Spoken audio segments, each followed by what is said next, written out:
The headlines to the CBC Newsnight. Concern about illegal dumping in St. Lucie. St. Peter gets ready to kickstart its regathering activities. Prime Minister Mia Motley gets an international award for her leadership on climate action and policy. Broadcasting from our studios in the Pine St. Michael, this is CBC Newsnight, starting now.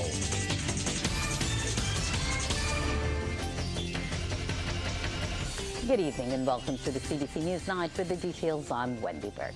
As Barbadians observe Regathering 2025, fresh concerns are being raised about illegal dumping. They're coming from Minister of Environment and National Beautification, Adrian Ford. Anesta Henry has the story. Barbadians are being encouraged to use Regathering 2025 for environmental consciousness. Minister of Environment and National Beautification Adrian Ford made the appeal at Hope Road, St. Lucie, where his ministry launched its first Clean and Green project for the year. It coincides with that parish's regathering activities.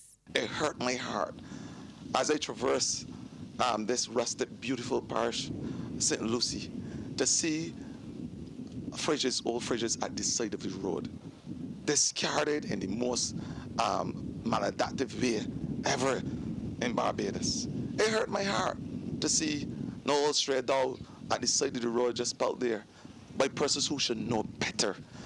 This is not who we are as Barbadians. So as we gather, let us also gather with an equal maxim that cleanliness is next to godliness. Mr. Ford says Barbadians must help protect the island's ecosystems and help the country as it tries to adapt to climate change, among other things. The gathering of equal sinew as it relates to how we conserve biodiversity, that is an important gathering for me. The gathering of the collective hands that will plant the million and more trees across Barbados to help with our green carbon sink, that is an important gathering to me. The gathering that will speak from the little child, those in the dawn of their years, to those in the twilight, the elderly, when they are going to come collectively in one voice to say to Barbadians, illegal dumping must now become a thing of the past. Member of Parliament for St. Lucie, Peter Phillips, is also worried about the illegal dumping taking place across his constituency. There's a very, very bad practice of illegal dumping in particular areas, and I have had complaints from residents as well, and in this regard, and I will certainly be reaching out to the various agencies to have this situation corrected. Mr. Phillips says the site at Hope Road will be transformed into a recreational area for residents. I look forward in the coming weeks to seeing this particular spot here at Hope Road developed, and it will serve a dual purpose. You have the younger ones, the younger generation, the children coming up now who will be able to utilize this facility, and then you have those in their golden years from the district hospital just to our right that will be able to come out and sit down and relax and enjoy the beautiful scenery, enjoy the nice breeze that you have. Mr. Phillips has also praised those constituents who work with the Clean and Green program for their efforts. Anesta Henry, CBC News. As St. Lucie passes the regathering baton to St. Peter, we're being told that parish has several events scheduled for February. Chair of the St. Peter Parish Organizing Committee, Jacqueline Gill, says they start with a heritage walk tomorrow morning, followed by a queue in the community at Hayman's Market. There will also be a church service on Sunday at St. Philip the Less Anglican Church. Mrs. Gill says St. Peter's marquee event is set for February 8th. She made the comments on CBC TV8's Morning Barbados. We have what we call the Queen Street Market, or Spikestown Market, because we're incorporating Church Street, Queen Street, and all the other environs. So we have in that event, That is, we have amplifier painting. We're going to have the BTMI food and run pop-up. We're going to have a kids zone that's going to be in the St. Peter's Parish Churchyard, and that will have storytelling, kite making, face painting, worry. Yes. So people will have a whole set of things to do. We'll have our vendors who will be selling snow cone and all the other traditional foods and different cultural foods. There's going to be the food zone is going to be in the Esplanade. Then we're going to have a link up with our sister cities, Cape Coast and Bristol in the UK. Operations Manager of Hayman's Market, Jacob Weatherhead, says its vendors and all local small businesses are ready to welcome those expected for Q in the community. You know, all of our vendors, we have over 80 vendors at Hayman's who are very excited to welcome everyone tomorrow. Wow. It's going to be a fun day. Between the DJs coming in, the bar pop-ups we have, you know, as I said, 80 vendors, 20 food vendors coming in, all of our craft, all local business people, local small businesses. It's a really great environment, and we have our own mini community within St. Peter at Hayman's, and we look forward to sharing it with the rest of St. Peter and the rest of Barbados.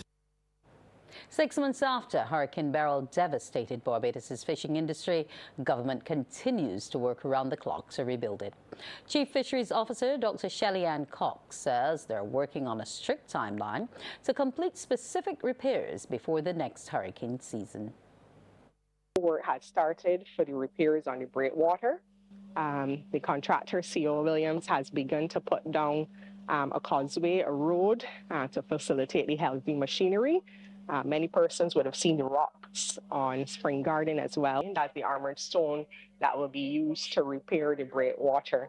And then we're working with having a slipway and finger piers so that we were able to have a travel lift to make sure that the boats are lifted out as quickly as possible. We don't want anything that happened last year to happen again this year.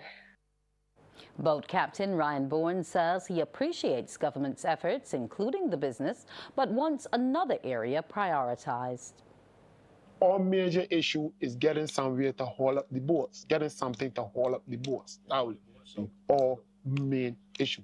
And in a natural disaster like that, storm coming or hurricane, nobody ain't leaving the boat in the water. The best place is on the land. We ain't had that option.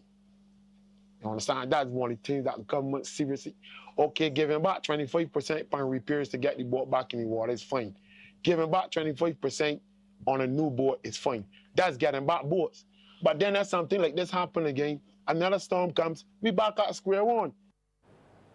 Dr. Cox says the issue of a haul-up facility is being looked at. So it was in the plans even before Beryl because we knew the deficit on island. We're aware of the private haul-up facility that's supposed to be coming on Stringknot Flour Mill this year, and the need to build out those redundancies for haul-up areas across the island. You can watch that full interview directly after Newsnight on Harboring Hope with Crystal Hoyt. Prime Minister Mia Motley has been named as one of the 2025 honorees of the Zayed Award for Human Fraternity.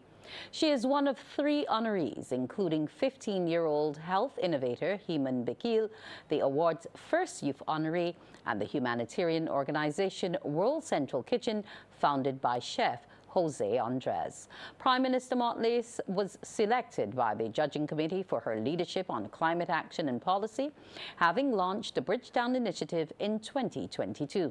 She is committed to achieving 100% renewable energy for Barbados by 2030, investing in solar, wind, and other clean energy sources to reduce the island's reliance on fossil fuels. The Prime Minister has pioneered debt for climate swaps, enabling countries to reallocate national debt toward climate resilience projects. The awards ceremony is scheduled to take place on February 4th at the Founders Memorial in Abu Dhabi, United Arab Emirates.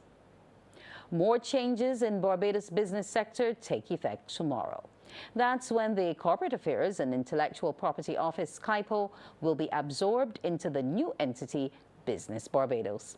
It will take responsibility for the corporate registry and expand its services to Barbadians and international businesses.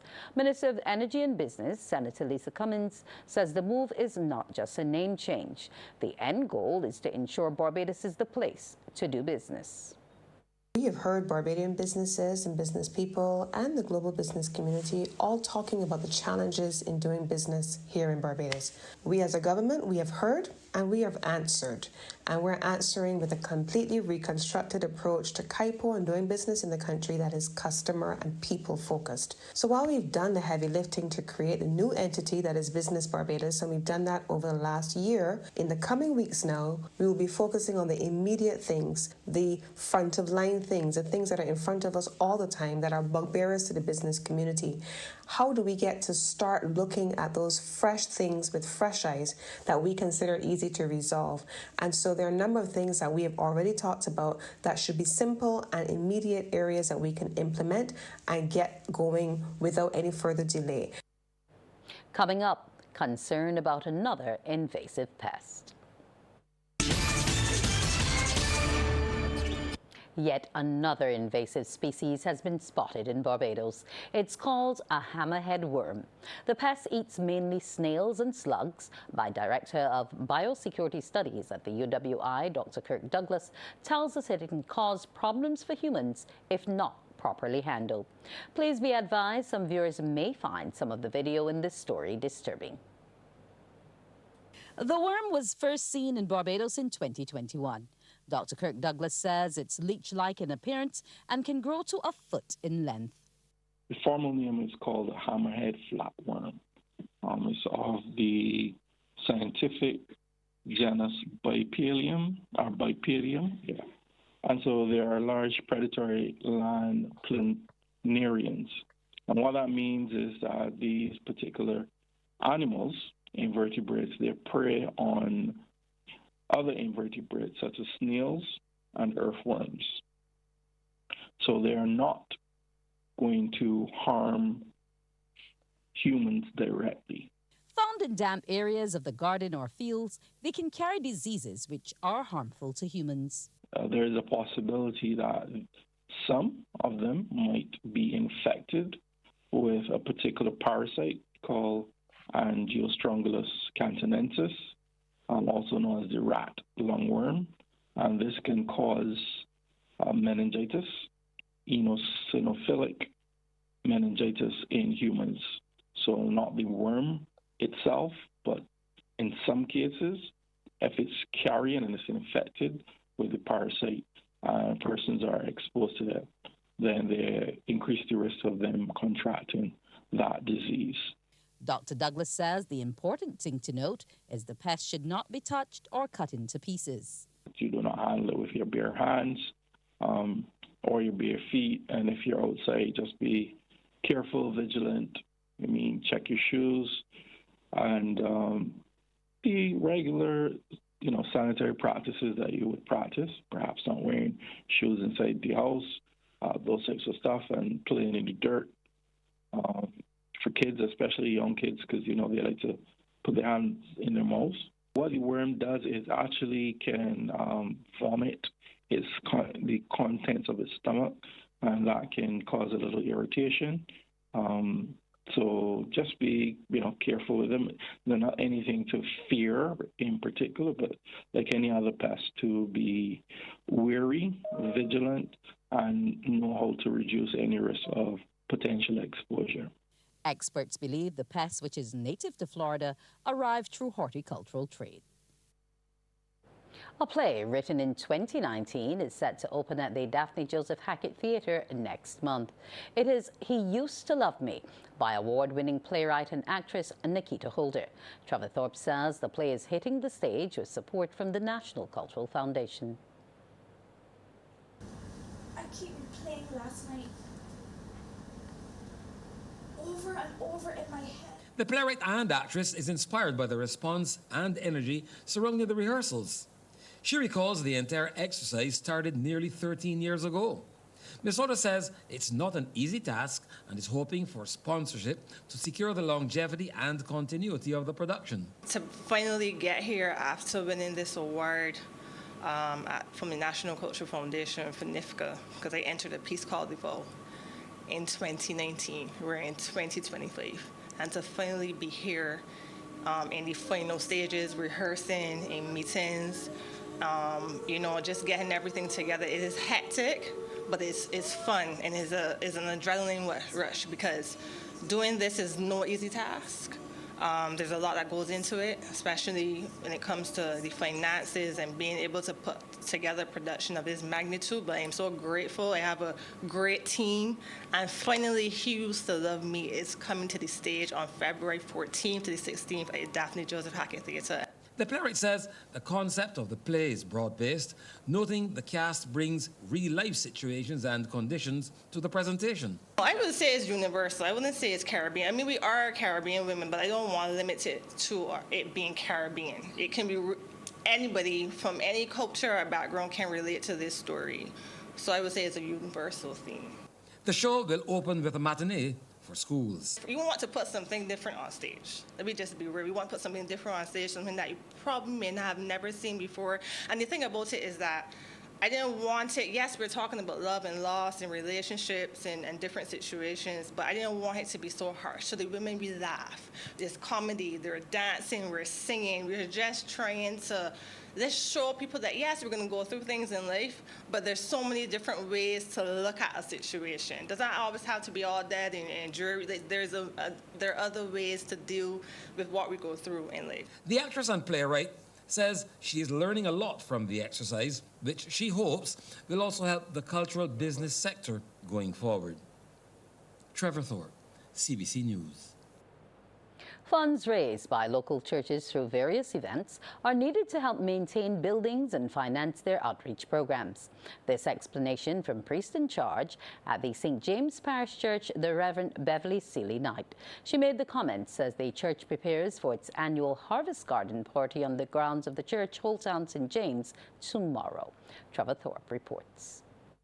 The St. James Parish Church Harvest Garden Party is held the first Saturday in February, and many visitors included in their holiday plans. Priest in charge, the Reverend Beverly Seeley Knight, says the event is in its 35th year.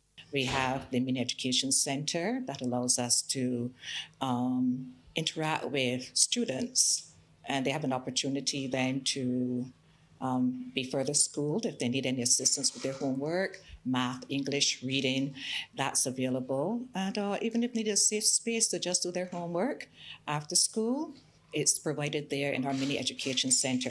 Then we have the Golden Age, where we provide, once again, a safe space for our elders. And then we have the Heed the Need. Of course, we know that in these economic times, sometimes it's difficult for persons to balance life, and we try to assist them in one way or another, and that's by providing hampers on a monthly basis.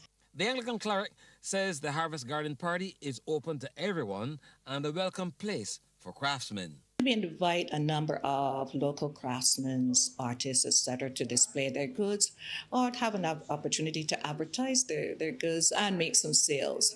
So, it is like a family event. That's what we want to make it. We usually aim at making it a family event.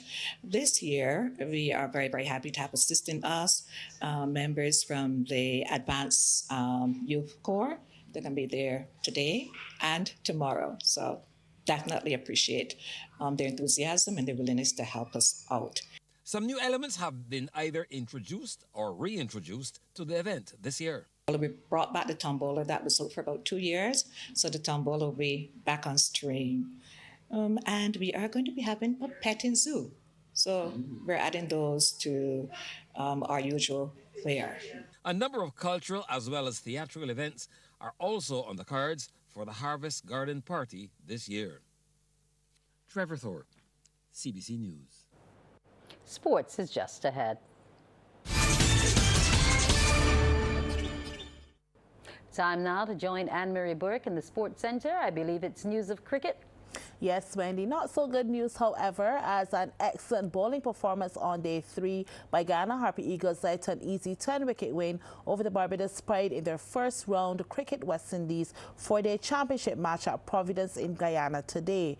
Resuming on 315 for 3, the Harpy Eagles were eventually dismissed for 382 in their first innings with a lead of 36 runs. Kevlon Anderson top scored for 101, while Captain Kamal Savory fell 1 run short of a century on 99. Pacer Matthew Ford finished with 5 for 69. The Pride in their second innings struggled and were bowled out for just 112 in 41.4 overs. Captain Raymond Reefer top scored with 37, while spinner Richie Lukanath, he snapped up 5 for 23 to end with match figures of 9 for 92. Chasing just 77 runs for victory, the defending champions finished on 78 without loss in 28 overs. Paradise and Kickstart Rush secured victories as the 2025 BFA Premier League continued last night at Friendship. Let's look at their wins over Silver Sands and Deacons. Friendship was where the action was at, and kicking things off for Kickstart Rush in the White and Silver Sands.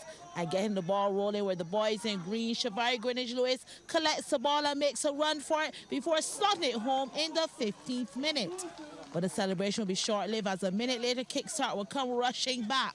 The cross is delivered and the final boot was given to it, that Shaquille Lane in the 16th, so it's locked at 1-1.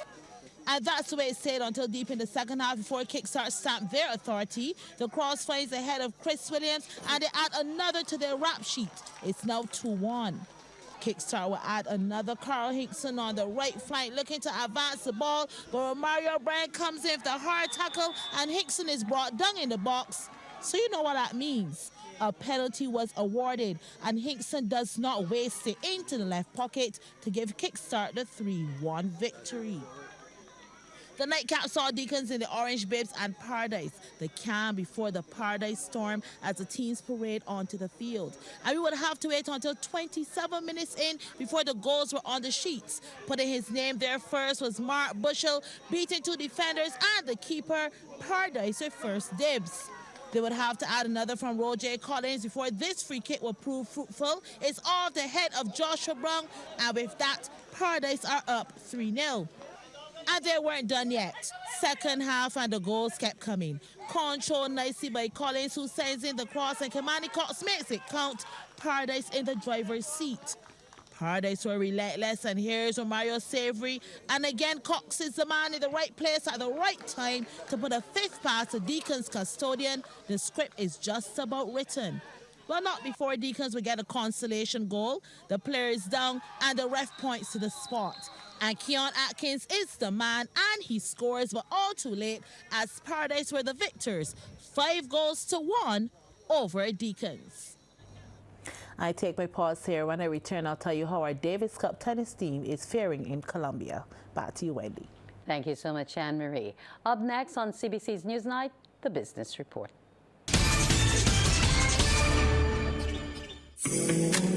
The facts say Morning Barbados reaches an audience of over 50,000 and Newsnight reaches over 56,000. It's simple. When you advertise, you're getting your message to over 50,000 of your potential customers. Make the call to CBC's sales department today and watch your business grow. Contact us at 467-5559 or email marketing@cbc.bb.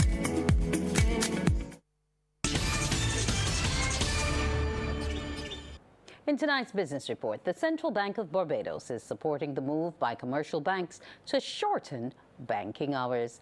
Governor Dr. Kevin Greenidge says the central bank, which is pushing for digitization, is not in agreement with the consumer body that the decision by banks to cut their hours is unfair and inconsiderate. I would like a year from now sitting here for people to say, man, we don't go in banks, because we don't need to go into the physical building. We can do all service online. So I don't think it is, we don't see it as unfair. The banks, think about it rationally too. No bank is going to want to lose money by closing our area. The fact that they've assessed that they can close our area means that they've assessed that's probably 1 or 2 people just come in and join that time. And those services can also be done online. So to me, it's nothing. It's part of the development process.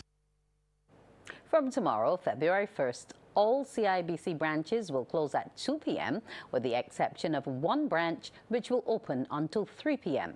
Republic made a similar move last year. Dr. Greenidge says the bank continues to provide guidelines and work with financial institutions to ensure their products are broad-based. We operate on fairness and equity in terms of our policies. And when things come to us to approve and review, if they're not fair and equitable, we will have a discussion, number one. On the other hand, too, we have embarked on a very large financial education campaign through our digitization products, online products, to teach persons how to be savvy and how to use the technology in terms of financial technology. They just had a fintech conference there dealing with this sort of thing. So, in other words, the lady in Black Rock you spoke about, the banks, the product is fair to her. The Barbados Consumer Empowerment Network, BCEN, however, remains concerned about accessibility and convenience of banking for those who prefer to do or require physical transactions. Executive Director Maureen Holder says while they welcome the expansion of digital services, they should be seen as a complement to in-person banking and not a replacement. She insists reduced banking hours will impact customers. Customers should not be penalized for preferring or needing in-person banking, especially to do transactions that require physical verification, personalized assistance, or even handling large sums of cash. The banking industry's digital transformation must not come at the expense of customer convenience and accessibility, and that's our major point. Here's how the stocks traded locally and regionally today. In Jamaica, Victon Energy Limited, with 8,623,478 units, was the volume leader, followed by Carreras Limited and Trans-Jamaican Highway Limited. In Trinidad and Tobago, NCB Financial Group Limited was the volume leader, with 501,920 shares changing hands for a value of Trinidad and Tobago $1,169,473.60, followed by Massey Holdings Limited. And here in Barbados, CIBC Caribbean Bank Limited was the volume leader, trading 2,632 shares at Barbados $2.10 each, and they were followed by Barbados Dairy Industries Limited and Banks Holdings Limited. And that's business. We'll take a break and be back with the weather.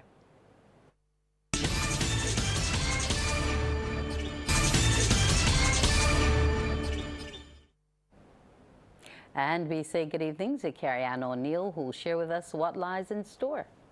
Good evening to you, Wendy, and good evening, everyone.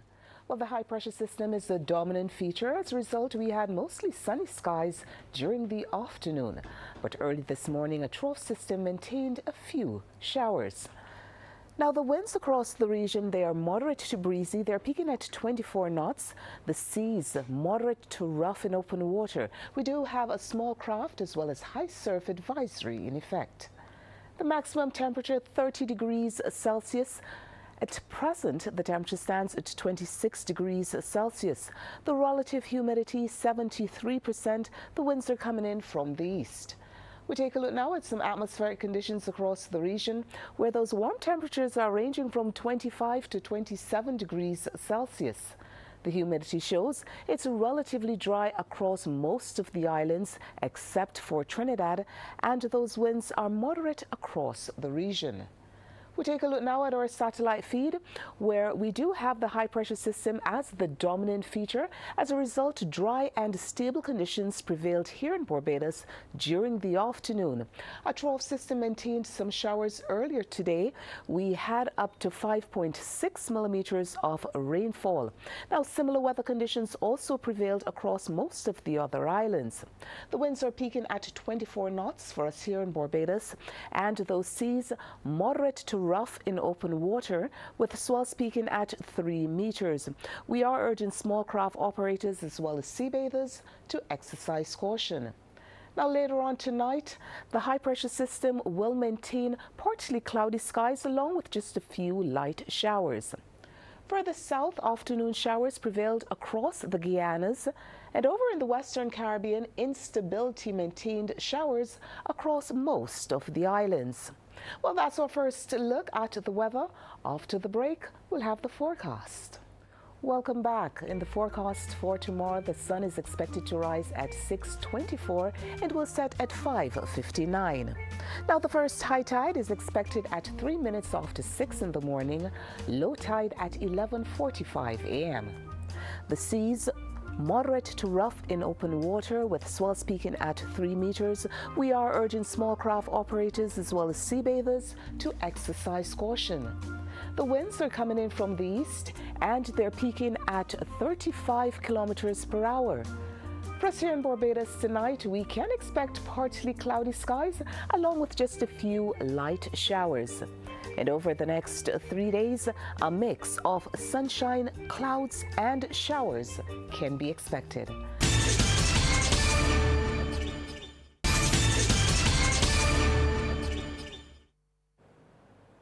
It's time for the second half of Sports Now with Anne-Marie Burke. And I start with tennis. The first match of the all-important Davis Cup World Group 1 tennis qualifier between Barbados and host Colombia is underway. First out the blocks this evening was Barbadian Xavier Lawrence up against Colombia's number 2 ranked player Nicolas Mejia. Playing in front of an animated crowd, Mejia took down Lawrence in straight sets at 6-2, 6-love in the first singles match. At the moment, Barbados' number 1 player Darian King is on court against Adriel Soriano in the second fixture. Well, all systems are go for the new Barbados Amateur Basketball Association's season, set to begin this weekend at the Barbados Community College. CBC's Anmar Goodrich-Boyce looks ahead. The 2025 Co-Operators General Insurance BABA basketball season is finally ready to tip off this Sunday, with all 8 teams in action on the opening night. 4 matches are scheduled, with Burger King Clapham Bulls starting their title defense and Cam Smart Assurance Heat beginning life in the Premier League after securing promotion from Division 1. Speaking during the official launch, BABA President Francis Williams provided an overview of the season. The Premier League will run the usual 2 rounds before we move into the playoff phase, which we anticipate will be another exciting playoffs, even though we, talent-wise, have gone a bit top-heavy, but we expect that that will open the gates for the playoff spots between 2 and 6. That should be a little bit more exciting this year. Like last year with the playoffs, which were televised live for the first time, we will be having live television again this year. Williams also indicated that fans and players will benefit from the installation of new equipment expected to enhance the basketball experience. We have finally been able to get the shot clocks out of the port after a couple of years of trying, so that will enhance the experience for both the players and particularly the viewing public who pay to come in and have been struggling for the last few years with the equipment that we've had in place. Once again, there are currently no international tournaments on the horizon for the Barbados national teams, but the BABA has plans of hosting the first invitational Barbados Basketball Festival in July, catering to under-23s and under-19 players. It was also an evening for honoring the sport's biggest names for their achievements in 2024. Cam Smart Assurance Heat's Steve Seeley won the MVP award for First Division. Coach of the Year went to Rene Batson of VR Carrington Building and Maintenance Challengers. The Premier League's MVP was Rashid Maynard, averaging 23.9 points, 8.6 rebounds, 4.8 assists, and 3.5 steals per game. The Coach of the Year award for the Premier League went to Charles Vanterpool of Cam Smart Assurance City United Celtics. Anmar Goodrich-Boyce, CBC Sports. Touted as a dress rehearsal race for the Sandy Barbados Gold Cup, the Coolmore Home of Champions Stakes and Trophy set to run off tomorrow at the Garrison Savannah as a featured race of the Coolmore Home of Champions Race Day. The field for this year's Coolmore is small, but as we hear from Barbados Surf Club's liaison officer Mohammed Muhammad, it is a quality field. We have a small field but a competitive field. We have the horses like the likes of Tough Ride, Renaissance Frolic, Brilliant News, Vividly, and Dancing Prospector. Dancing Prospector is the lone Creole in the race, which is being partnered by apprentice Raheem Tarp, who won very impressively last race day with him. Then we have the likes of jockeys like Rashid Hughes, Ray Williams, Rashad Knights, all based overseas, and then we bringing in Tashawn Hazelbud, who will be back fresh from supporting young Safi Joseph in his victory last Saturday in the Pegasus Cup. Post time for Saturday's race day is 3 p.m. and it will be an 8-race card. Meanwhile, all is in motion for the March 1st running of the Sandy Lane Barbados Gold Cup as entries for the first phase of nominations closed last Friday. Mr. Mohammed revealed some 15 horses are part of the first entries.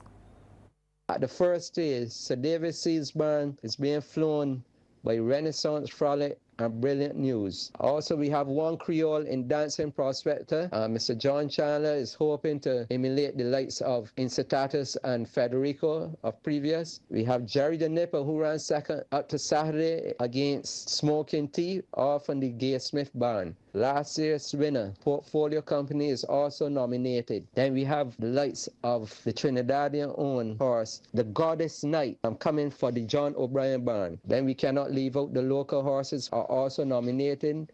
We have Masaru, Show the Money, who is double entered for the Spa Sprint as well, and Vividly and Zazie. The second phase of entries for the Gold Cup will close on February 7th. Well, that's it for sports, Wendy, so back over to you. Thank you so much, Anne-Marie. We'll return after the break. That's news. Thanks for viewing and do enjoy the rest of your evening.